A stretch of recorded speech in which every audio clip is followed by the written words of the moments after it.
texto, que é de Lucas, que está embasado esse texto, e eu pensei, Senhor, me dá outro texto, sei lá o que o Senhor vai falar nisso. Mas Deus me deu, dentro desse mesmo texto, um tema. De que lado você está para cuidar da sua família? Porque esse texto está falando dos dois ladrões na cruz. Os dois homens, um de cada lado, um cego, o outro enxergando, mas Jesus estava no meio. Então Jesus é o parâmetro. Jesus pode equilibrar. Hoje a gente pode ser aquele cego em relação à nossa família. Às vezes a gente tem umas ações de cegueira assim, mas de que lado você está para cuidar de sua família? Se hoje eu ou você estivermos com algum tipo de cegueira, porque às vezes a gente está, Deus nos tira disso, porque Jesus, como esses dois ladrões, Jesus estava no meio, e quem quis a bênção recebeu. O texto de Lucas 23, versículo 39 ao 43 diz assim: um dos malfeitores crucificados blasfemava contra Jesus, dizendo: você não é o Cristo? Salve a si mesmo e a nós também. Porém o outro malfeitor o repreendeu, dizendo: você nem ao menos teme a Deus, estando sob igual sentença? A nossa punição é justa, porque estamos recebendo o castigo que os nossos atos merecem, mas este não fez mal nenhum. E acrescentou: Jesus, lembre-se de mim quando você vier no seu reino. Jesus respondeu: em verdade eu lhe digo que hoje mesmo estará comigo no paraíso. Daqui a pouquinho a gente começa a ministrar, mas é uma palavra rápida, e daqui a pouquinho nós vamos orar a respeito disso. Já vou avisando antes, porque eu sempre falo depois, né, Dani? Daqui a pouquinho você sobe para orar. E eu sei que hoje Deus vai fazer um memorial em famílias. Eu creio. Sabe por que eu creio? Porque acabei de dizer, Deus é o mais interessado em que a nossa família esteja estruturada. E Deus hoje quer eliminar a nossa cegueira. E aqui a gente vê dois pontos. Nós vemos um lado, no versículo 39, a parte B, nós estamos vendo aí incredulidade, desrespeito, indiferença diante do Filho de Deus e escárnio. A pessoa lá, né, um dos ladrões, de um lado, ele fala assim: mas você não é o Cristo? Salve-se a si mesmo e a nós também. Olha aí se não está uma seleção de ações absurdas, de ações carnais, de ações salpicadas de veneno do inferno, incredulidade diante de Jesus, desrespeito. Mas você não é o Filho de Deus? É zombaria, é indiferença diante do Senhor, é escárnio. E quantas vezes na nossa casa a gente acaba de uma maneira de cego, como esse ladrão. A gente olha para alguém que está lá, um marido que é viciado, está lá na sarjeta, que nada dá certo na vida dele, e a gente às vezes, né, eu estou generalizando, óbvio, mas alguém como um pai, como uma esposa, ou vice-versa, né, tem alguém dentro da família, não vou agora nomenclaturar, mas digamos assim, que seja qualquer pessoa na família que está assim, desandando. O que acontece? Muitos de nós como cristãos, ao invés de estarmos ali crendo, confiando, esperando em Deus e acreditando, a gente começa a dizer, realmente não vai servir para nada, vá para o inferno mesmo, não serve para nada mesmo, morra. Será que nós não estamos sendo os cegos dentro da nossa casa? Por isso que a pergunta é essa: de que lado nós estamos para cuidar da nossa família? Nós estamos do lado de que, ainda que esteja lá morto, moribundo, jogado na sarjeta, acabado, com a sentença de todos de morte, você vai lá e fala: eu acredito que pode mudar, eu acredito que pode mudar, eu acredito que pode mudar. Eu não me encontrava nessa situação. Eu me converti com 15 anos, então, tinha pecados, lógico, eu não andava com Jesus, ia para o inferno bonitinha, arrumadinha, sem pecado, né, absurdos. Mas eu digo assim, quantos chegam na igreja, assim, desacreditados da sociedade, desacreditados de tudo, mas o Senhor vai lá e levanta essa pessoa, e essa pessoa se torna um novo homem, uma nova mulher, uma nova pessoa. Mas eu preciso não ser, e você precisa não ser a pessoa do lado do lado do escárnio, do lado de que Deus não vai fazer nada mesmo não, essa pessoa não tem mais jeito. Quando você olha para alguém, você sentencia, é porque nós de fato não estamos acreditando no poder do Filho de Deus. E foi isso que o lado 1 aqui, o ladrão fez, o primeiro. Agora o segundo, por sua vez, esse segundo aqui, no versículo 40 e 41, vamos ver, ele está de uma maneira desarmado, né? Ele fez, imagina, alguém que errou, alguém que está lá preso para morrer porque fez coisas erradas, mas no último momento, olha o que ele diz: você nem ao menos teme a Deus. Ele começa a falar com o outro, ele começa a tirar, né, satisfação com o outro, dizer assim: o que você está fazendo? Estando sob igual sentença, a nossa punição é justa, ou seja, nós fizemos coisas erradas, nós somos realmente aqueles bandidos, porque estamos recebendo o castigo que os nossos atos merecem, mas esse não fez mal algum. Nessa fala, ele tem reconhecimento das próprias culpas, dos próprios atos.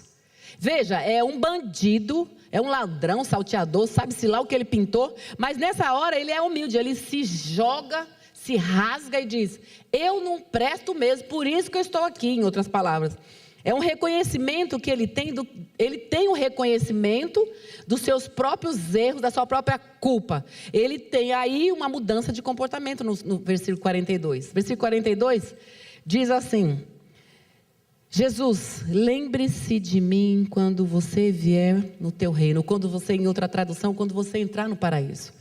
Veja, ele tem a ação de que todos nós precisamos ter. Todos nós precisamos. Porque quem aqui pode levantar a mão, eu sou a primeira a não levantar, e dizer assim: nunca fiz nada errado. Não, eu estou aqui com Jesus, como eu falei agora, com meus 15 anos, eu aceitei Jesus, mas eu não tinha nada de errado, não. Estava tudo bem. Que isso? Tudo bem? Se você não anda com Deus, as suas justiças, como diz a palavra, são trapos de imundícia, não vale de nada, é trapo de cocô, é trapo de nada, de nojeira, porque nós não temos em nós nada que possamos chegar diante de Deus, a não ser o sangue de Jesus. Então, com 15 anos, eu me converti, eu não tinha praticado ações absurdas, mas eu tinha natureza adâmica, natureza pecaminosa, natureza do roubo do fruto.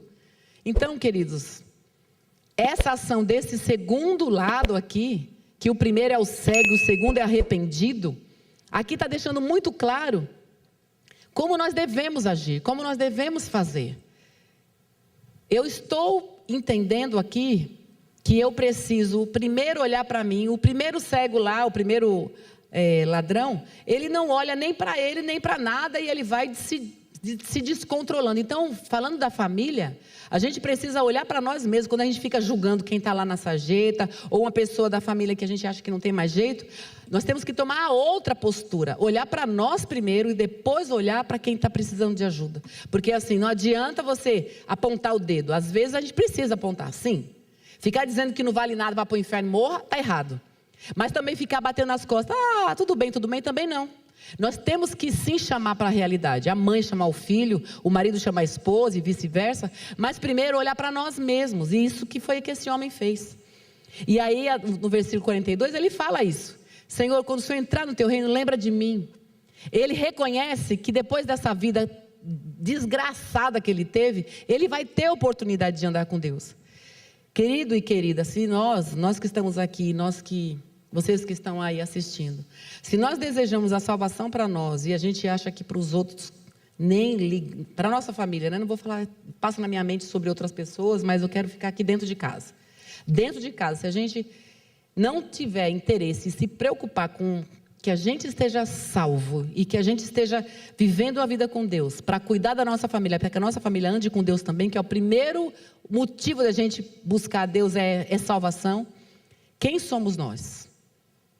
E para encerrar essa palavra, eu fiquei pensando sobre esses dois comportamentos, porque imagina, é um ladrão na cruz que tinha vivido a vida aprontando, e na última hora o Senhor, né, o leva. O Senhor diz: hoje mesmo você vai estar comigo, quer dizer, eu vou morrer, você vai morrer, e hoje mesmo deixo você entrar, porque você reconheceu. Aí eu fiquei pensando, Deus, não tem, a gente vive nesse mundo com tantas distrações, irmãos. E distrações, quero dizer assim, a gente precisa trabalhar, a gente precisa falar na família e viver em família. É bom, é gostoso estar junto, né? Poxa, como é bom tudo isso. Mas tudo isso é muito fútil e muito vazio e muito momentâneo se nós não tivermos certeza de vida eterna, de andar com Deus. E esse segundo aqui, esse arrependido, ele pensou nisso. Ainda que a vida dele foi vazia, ele não ficou nessa esfera. E eu lembrei do Salmo 24. Vamos fazer agora uma reflexão rápida sobre esse Salmo. Salmo 24, o versículo 3 ao 6.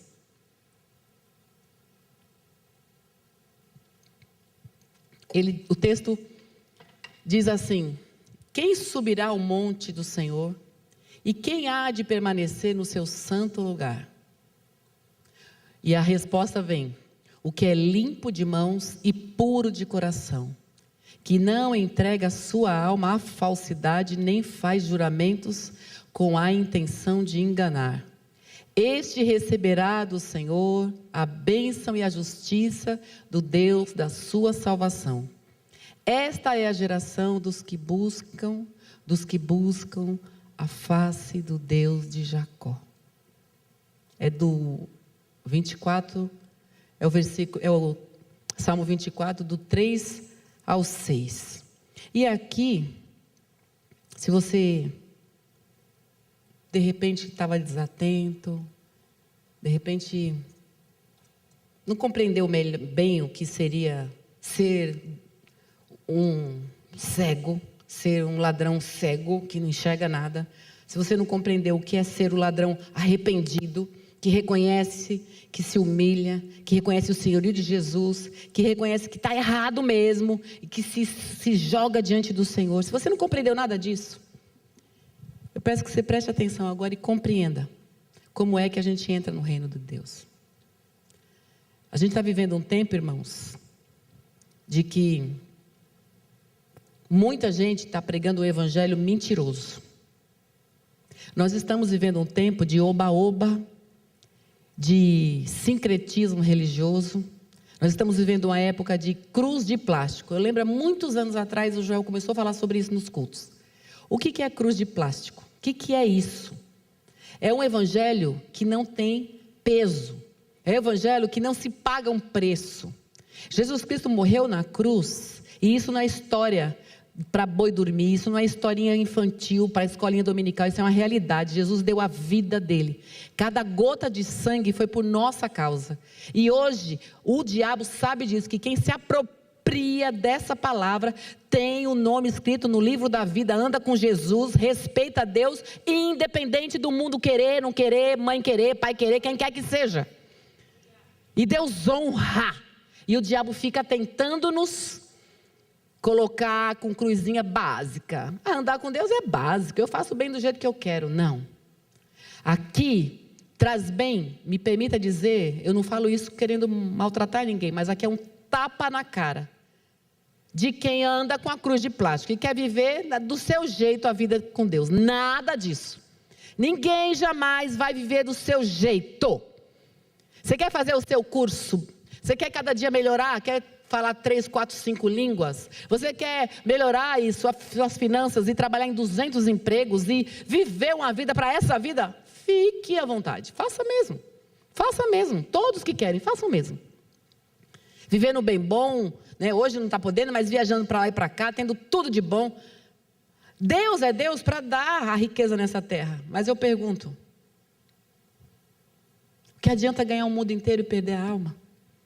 E é o que o Senhor está falando. Tem famílias aqui que os filhos hoje não estão aprendendo a andar com Deus, estão aprendendo que tem que ganhar dinheiro. Os filhos hoje estão aprendendo que tem que ter a profissão e não estão aprendendo a andar com Deus, colocar Deus em prioridade. Os filhos não estão vendo o pai orar, a mãe orar, não sabem nem o que é isso. Bom, isso não está no script, mas eu recebi no ponto aqui. Mas o Salmo 24, voltando aqui, está dizendo qual é a postura desse ladrão, desse segundo ladrão arrependido. Esse salmo fala várias características, e eu não vou entrar nos detalhes, mas olha aí. Quem subirá no seu monte, Senhor? Quem subirá? A pergunta é essa. Quem é que pode andar com Deus? Hoje mesmo você estará no meu paraíso, no paraíso. Quem é que pode estar no paraíso? Quem é limpo de mãos. Limpo de mãos. Eu lembro da semana passada que nós terminamos com um texto mais ou menos parecido com esse. Falei, Deus está tratando com a gente. Não com vocês, não, conosco. Pregador que fica assim, porque vocês, que história é essa? Nossa, eu faço parte, também estou sendo tratada. E o Senhor diz aqui no versículo 4, o que é limpo de mãos. Pode deixar essa tela, Tati. Limpo de mãos é a pessoa que não está fazendo nada que faça mal para pessoas.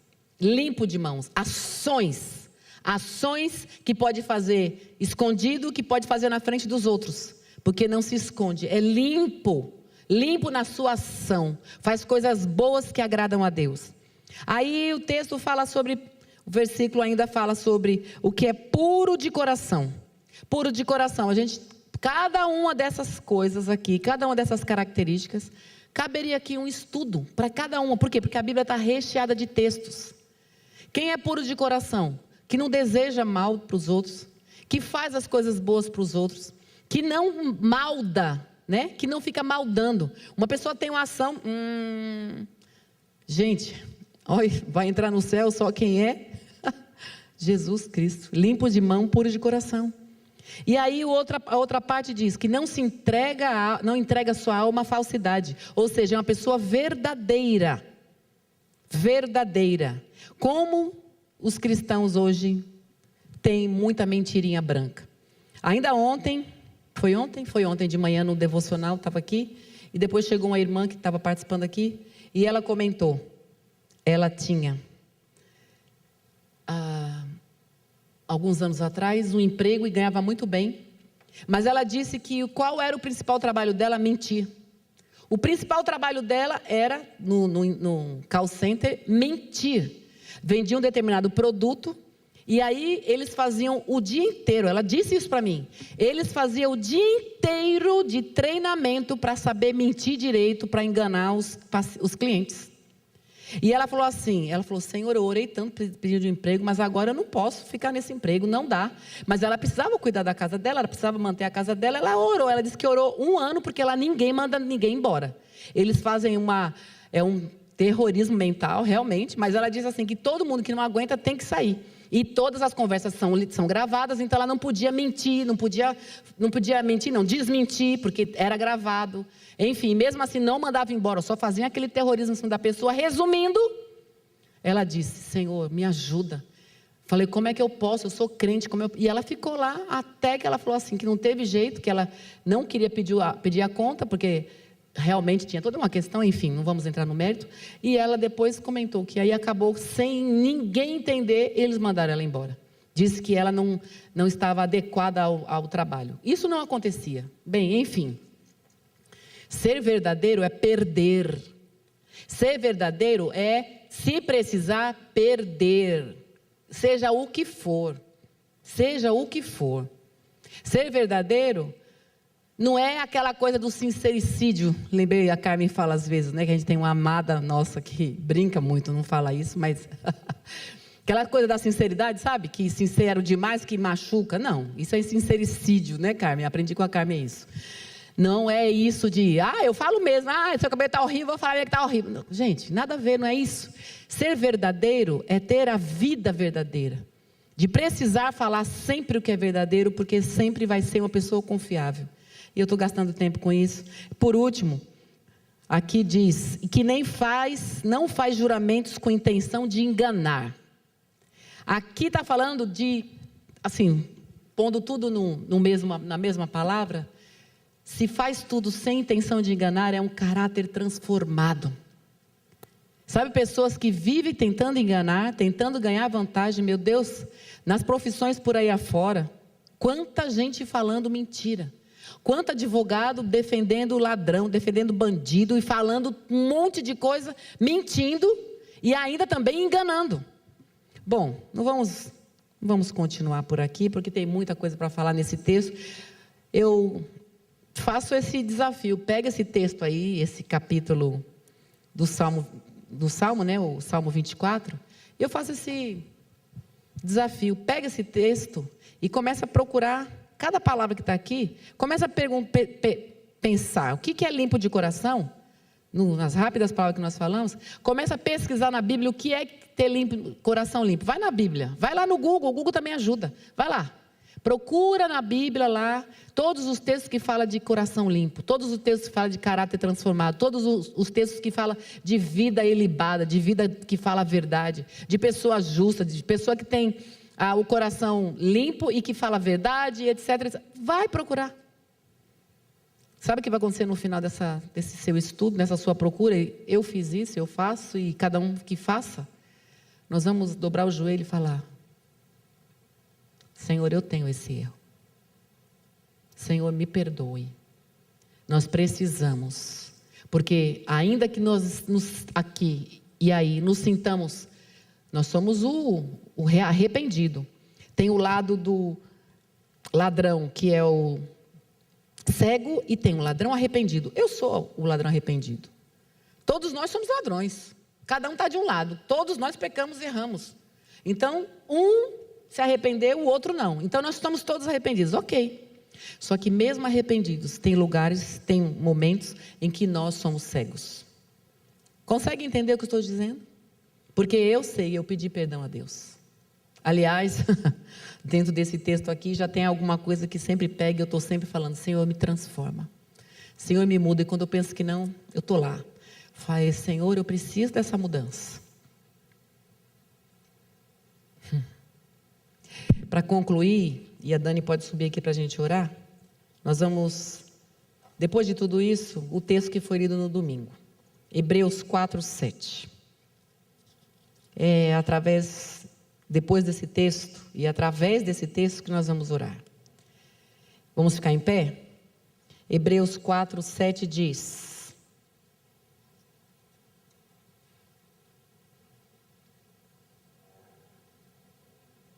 se hoje ouvirem a voz do Senhor seu Deus, não endureça o seu coração. Deus está falando conosco. Coração limpo, mãos limpas, verdadeiro em tudo que faz e fala, e caráter transformado. Deus está falando. Se você está ouvindo hoje a voz do Senhor teu Deus, não endureça o seu coração.